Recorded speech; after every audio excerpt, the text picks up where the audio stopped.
Kita ternyata masih di-prank sama Gibran nih. Apakah ini sebuah konspirasi? Apakah ini sebuah konfigurasi? Ya, kita tidak tahu. Pasangan capres dan cawapres itu ditentukan oleh partai politik atau gabungan partai politik.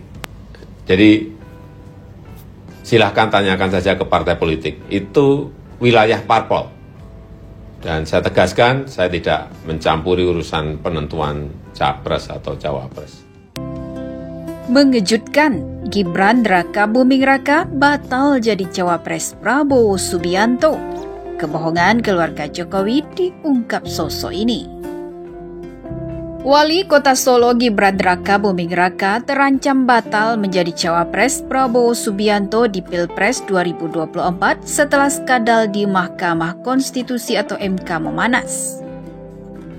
Sinyal batalnya pencalonan Gibran Raka Buming semakin menguat setelah Ketua Majelis Kehormatan Mahkamah Konstitusi atau MKMK, Jimli Asyidiki, menyatakan Ketua MK Anwar Usman terindikasi bersalah terkait dugaan pelanggaran kode etik.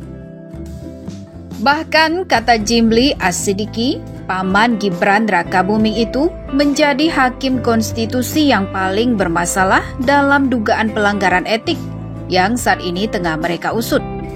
Dia mengungkapkan 15 dari total 21 laporan dugaan pelanggaran etik yang masuk ke MKMK berisi laporan terhadap Anwar Usman. Menanggapi hal ini, jurnalis senior Forum News Network atau FNN, Hersu Beno Arif ikut buka suara. Dia menyinggung pernyataan Ketua Umum PSI Kaisang Pangarep yang akan terus bersama Prabowo Subianto meski Gibran batal jadi cawapres. Menurut Hersu Beno Arif, pernyataan Kaisang Pangarep itu menjawab pertanyaan terkait sinyal batalnya Gibran menjadi cawapres Prabowo yang semakin besar. Saya kira ini nggak berlebihan ya kalau kita lihat konstelasi politik sekarang dan juga hasil dari sidang-sidang di Majelis Kehormatan Mahkamah Konstitusi, kata Hersu Beno Arif. Dikutip lingkartangerang.com dari kanal YouTube Hersu Beno Point pada Senin 6 November 2023. Kemudian Hersu, sapaan akrab Hersu Beno Arif, mempertanyakan sikap politik Presiden Joko Widodo apabila putra sulungnya itu tak lagi maju sebagai cawapres Prabowo. Kedua, ini pernyataan penting yang saya yakin banyak muncul di benak publik. Kalau Gibran akhirnya batal menjadi calon wakil presiden, apakah Jokowi tetap mendukung Prabowo atau dia balik kandang ke PDIP? Dengan begitu, mengalihkan kembali dukungannya ke Ganjar Pranowo, ucapnya.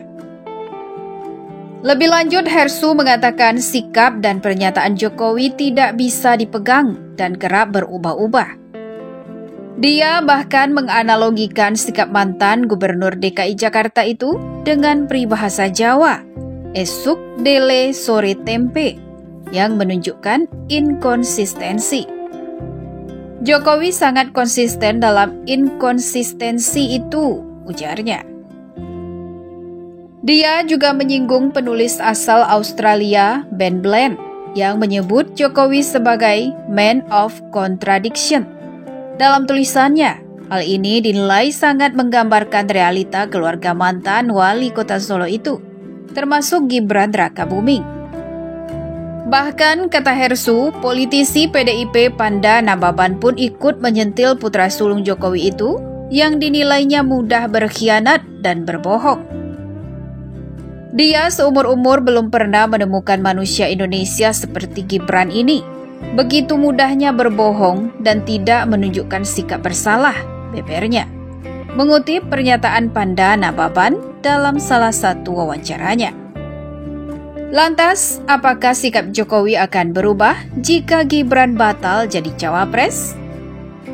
Terkait hal ini, Hersu mengaku masih berpatokan pada pernyataan Kaisang Pangarep yang mengaku akan terus bergabung bersama Koalisi Indonesia Maju atau KIM, sekalipun kakaknya batal menjadi cawapres.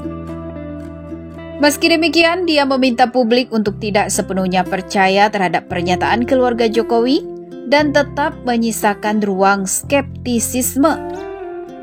Apakah sikap Jokowi dan keluarganya berubah bila Gibran gak jadi maju jadi cawapres Prabowo? Untuk sementara kita anggap Kaisang benar, dia tidak sedang berbohong, tuturnya. Ini pokoknya kalau keluarga Jokowi yang ngomong, kita harus menyisakan ruang skeptisim.